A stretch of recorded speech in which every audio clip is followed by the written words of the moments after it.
Good afternoon, everyone, or good morning, depending on where you are watching from. I wanted to talk to you today about my upcoming podcast that's coming out this Friday.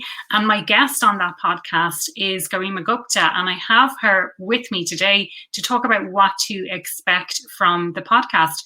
Now, Garima has a huge amount of experience in the HR field. She's been a HR leader for over 15 years.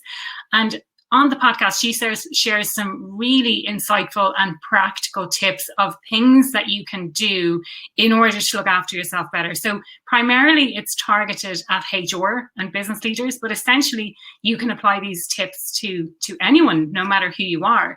So I wanted to bring you on today, Garima, just to have a chat about what to expect from the podcast. So I think, as I mentioned before we came on air, I had a listen to the podcast as I was editing it over the weekend, and there's some really, really brilliant tips. There's another Aoife saying hello to me. Hello, Aoife.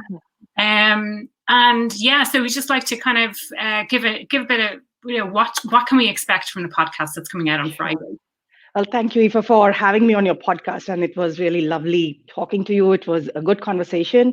I think this is something that a lot of HR people whom I've been speaking to over this year since I've done the conference have been saying that you are voicing out what we are feeling, what we have been feeling. And so for me, that itself is like, it brings great satisfaction of putting all the work to kind of really bring the HR people on the forefront, because we are always in the background, right? We are the ones who are doing the work in the background and forget to kind of take care of ourselves. So I think in this podcast, what we are trying to tell people is that you need to take care of yourself before you take care of others, right? So the big message is that message that the airlines tell you, right? Put your own mask before you put the other person's mask, even if it's your child, because when you're happy, you are more likely to make others happy, right? And so that's kind of the message of the podcast that we are hoping people will listen to, because oftentimes HR is thought as that you know what needs to happen, you've got all the solutions. So what's the point of asking HR people to say, how are you doing? How are you coping? And the pandemic times and all of the things that have been happening in the world in this year, and probably in every year, they haven't been easy on anybody, but particularly on HR people who didn't have anybody else to say, who is my HR, right? So that's kind of the topic, like who's the HR for HR, and how does an HR person build some community or build some tools to be able to protect themselves, to be able to take care of themselves. This is it. And a lot of what we talk about centers around HR being there for everyone else, but like who is actually there for them. So they're giving out this great advice, but they're feeling the brunt as much as everyone else, or maybe more, because of the type of situation it is and the amount of stuff that they have to deal with everything that's going on in the world, not just with COVID, that they're feeling it in a much heightened way. And yet there's not really anyone that they can go and chat to. And it's, they're feeling that they can't really cope, but they can't say it to anyone, because then they'll think, they can't deal with their workload, or, I suppose the fear of judgment around that. Is there anything else you would have heard from HR colleagues, for example, of the very specifically how they're feeling at the moment in this time? So I think one of the biggest one that I've kept with me is that one of my colleagues based in California was saying, I have felt like helpless, that, the fires were burning, the racial justice movement was going on, the pandemic hasn't stopped. And she was like, I have reached a point where I don't even know what to say when somebody comes to me to say, this is happening. I have no words to give them to say, oh, this will get better, because as soon as something gets better, there's something else that's popping in our lives, or the election, or, something or the other. And oftentimes what they are feeling is that the outside world is now starting to get reflected in the inside of the organizations. And they have no control over the outside world, right? Like we as HR people are insignificant in terms of what we can affect in the outside world. And so therefore this helplessness is felt in the inside part of the world as well, because people are full beings, right? What they feel outside, they're bringing it in the workplace. And there is limited things that HR people can sometimes do, especially right now where it's like, bang, bang, bang, one after the other, things are happening. So that feeling of helplessness, not in control, not being able to do something, I think that's big, because HR people are usually there. If you ask an HR people, why did you come into HR? Because I like people. I like to help them. I like to be there for them.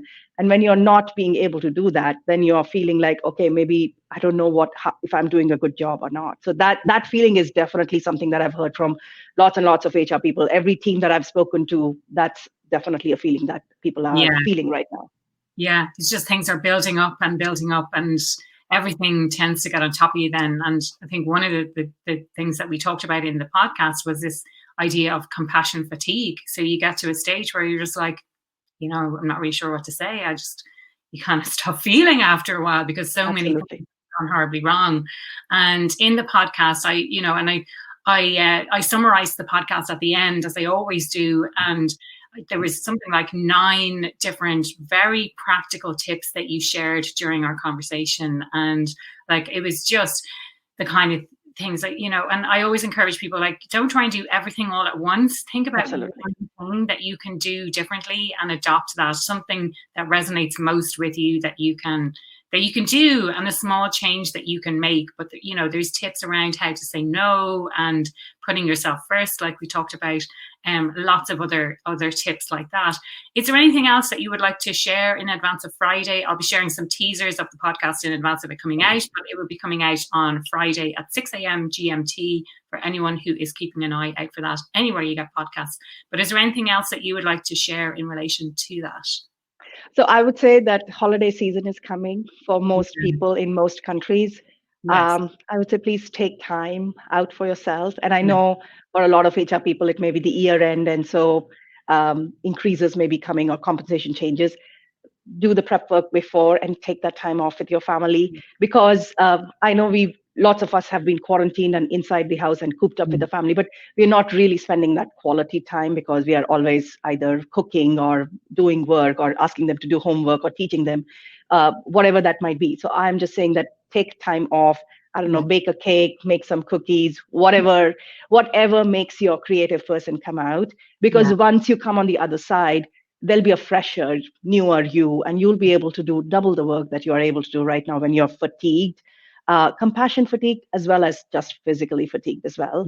And it will be okay. The world is still going to be there when you come back, because I think one of the biggest problems I find in HR, and I'm guilty of that as well, that just putting a couple of days off just makes me feel so guilty to say, what if they needed me? But one of the things my coach has told me is that, listen, you're not a brain surgeon that they cannot do without you for 2 days. Exactly. So it's okay. Just switch off. That's one thing that I will definitely tell your listeners, that take some time off. This is the season to take time off. Absolutely. Absolutely. Yeah. And it's funny. It's been a funny year. It's been a really, really tough year. And I know a lot of people who've cancelled holidays, or they took holidays earlier in the year because they were sort of forced to as well. And, because people didn't know what the future held and all of this stuff. But now, like you say, if you can take that time off, especially, if you're in the States, I know you've got Thanksgiving coming up this week. Absolutely. But no matter where you are in the world, it is, like you say, holiday season. So start giving yourself a bit of that time and time away from the laptop, time away from the computer, and do something. I definitely will be getting back into baking over the holiday season. That's something I really enjoy. I did a lot of during lockdown, and I sort of stopped in the last little while, but it's something, I'd love to get back into now when it's holiday season. So thank you so much for sharing your today, and I really look forward to sharing our podcast on Friday. All right. Looking forward to that. Thank you, Aoife.